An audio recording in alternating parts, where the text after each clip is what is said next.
Hey everyone, it's Rob Adams of the Actors Workshop, and welcome to a new episode of In the Abyss and our first episode of Robuary. Now, as many of you know, my birthday is February 27th. Normally, there's 28 days of the month, sometimes 29 every 4 years with that leap year. So I labeled it many years ago Robuary, and I celebrate the month. And so we are here toward a little bit of the beginning of Robuary, celebrating the 51st edition. So pretty exciting. And I thought for my first episode, we will talk about knowing. Okay. And what is knowing? Well, we always talk in class about our goal as actors is to live in reality. Well, what are the aspects of reality? Believing, dealing, and knowing, right?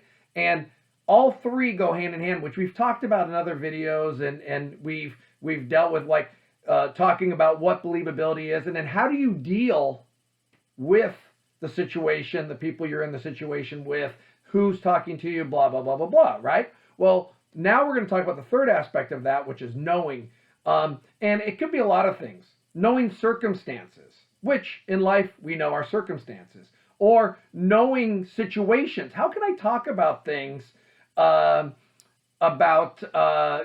Just being in different circumstances. I was going to say, how can I talk about things I don't know? But that is the knowing information. Knowing situations is situations you're put in, and then we know the situations we're put in, and then we deal, right? So, for example, a situation you may be put into is traffic, right? You're driving, you got a window to get to the airport, all of a sudden there's an accident, and you're put into a situation you weren't planning on.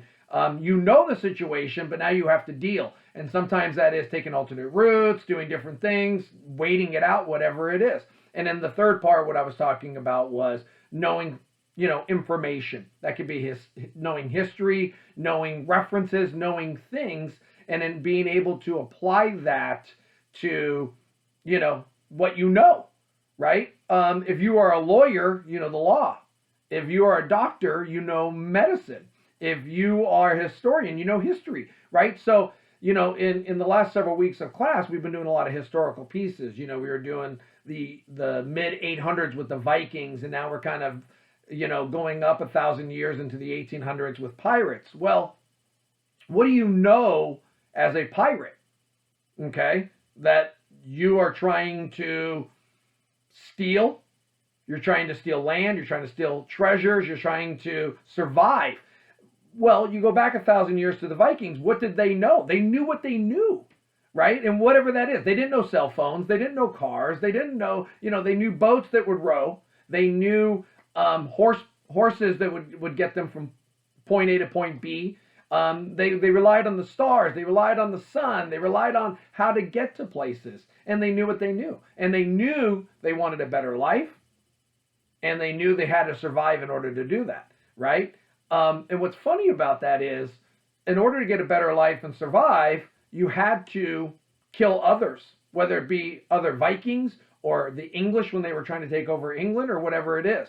Now, you would know what that is. You would know what you need to do. How you do it is when they yell action. How you deal with it is when they yell action. And that is the knowing part of it from that aspect. Now, going backwards again, we know situations. Once again, as actors, we get put into situations. Okay? You are falling in love and you're wanting to ask the girl you love to marry you. Well, you know the situation. How you are going to ask, when is the right time to ask, is when they yell action. Now you have to deal. So as you see, it connects with the believability and the dealing. The believability is you're in love with this person. The believability is you want to marry him. The dealing is action is now said, and I have to deal with the fact of that I'm going to ask this person to marry me, right? But you would know that situation. How you deal with it is when they yell action. The trouble with most actors is they try to create the how. They try to create what they would know. Well, I know I love this person, so I know exactly how I'm going to ask him to marry me. No, you don't. You may have an idea, but the moment's always going to play out different, even if it's blocked in a scene, right? So if they sit there and say action, and it's blocked in a scene to do it a certain way, how is still going to play out the way it happens when they yell action. Because nothing, even the best laid plans, never go the way that you plan them, right? And so you still have to live with the knowing. And then working backwards once again, knowing I'm a doctor and understanding medicine. Well, as an actor, I would do my homework and understand medicine within the realms. I mean, once again, I don't have to go through 4 years of med school to be an actor as a doctor. I just have to understand it. So when I talk on it, the audience believes that I'm a doctor. They're already going to believe, right? We talk about it in class all the time. The audience wants to believe. So, we were talking about pirates. The audience believes Jack Sparrow is a pirate and Johnny Depp is Jack Sparrow because that is what you're told. And they want to believe, so they're all in. Well, that's the same thing here, right? Is if I'm a doctor, they're going to believe that. If I'm a lawyer, they're going to believe that.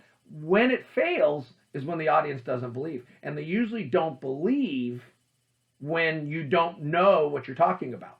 And then it's obvious. So even though I may be saying the words, the audience will read right through. The same way people read right through when you're a bullshitter or when you are not being, totally truthful and honest. The audience will know. They read it.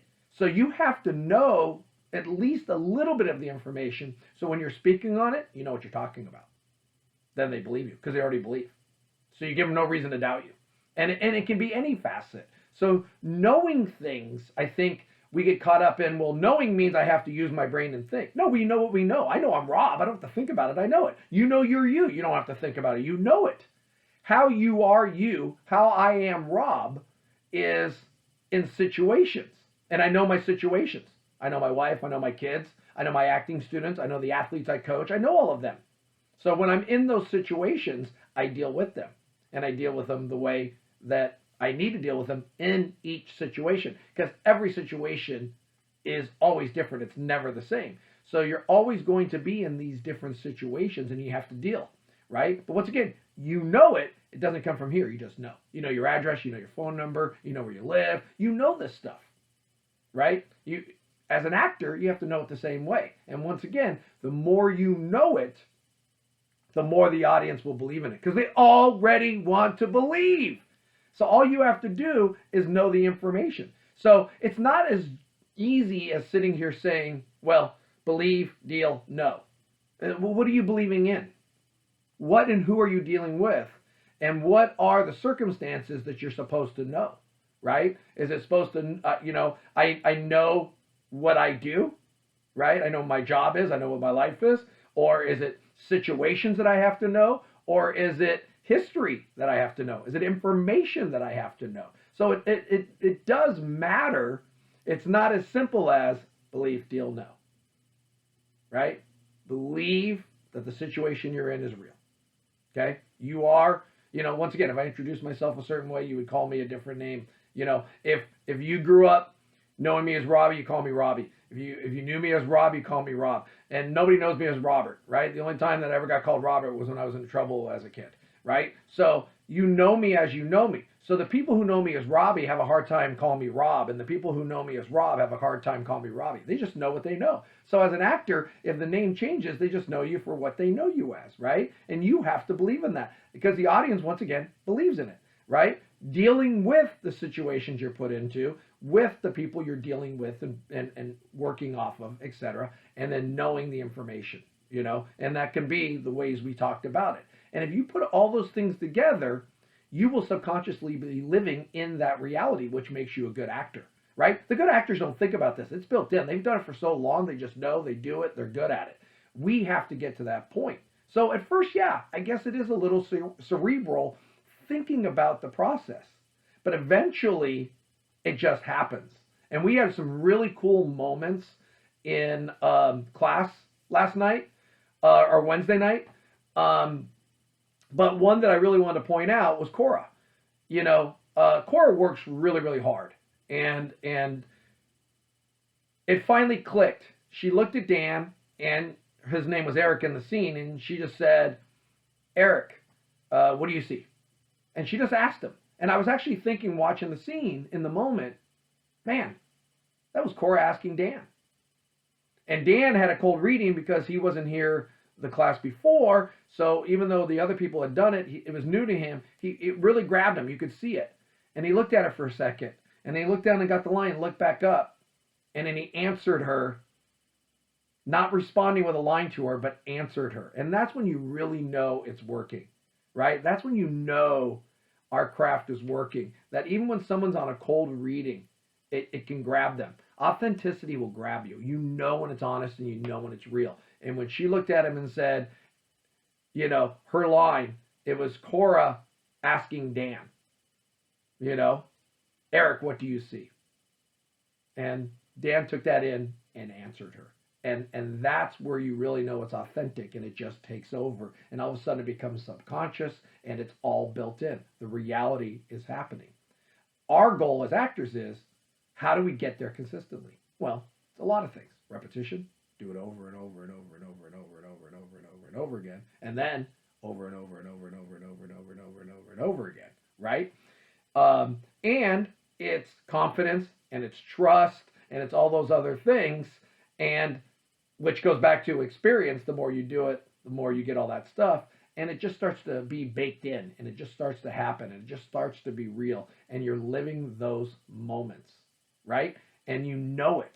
And when you start to see glimpses of it, you know. And everybody that watches this knows those moments. We just want those moments more frequently. Well, this is how you do it, right? Belief, deal, knowing. You get a reality. All right, so that's our episode for this week. If you have any questions, leave a comment in the comment section. If you just want to leave a comment in the comment section. I know Cora, who I just spoke about, will. I hope you guys have a great weekend, a great Valentine's Day. I don't personally celebrate it. You know, Hallmark holiday, but, you know, for others, they might. You know, my wife and I celebrate Valentine's Day every day. I don't need a day to tell me that I love my wife. So, but if you do that, enjoy it. I'm just going to enjoy my weekend. I will see you guys soon. Take care.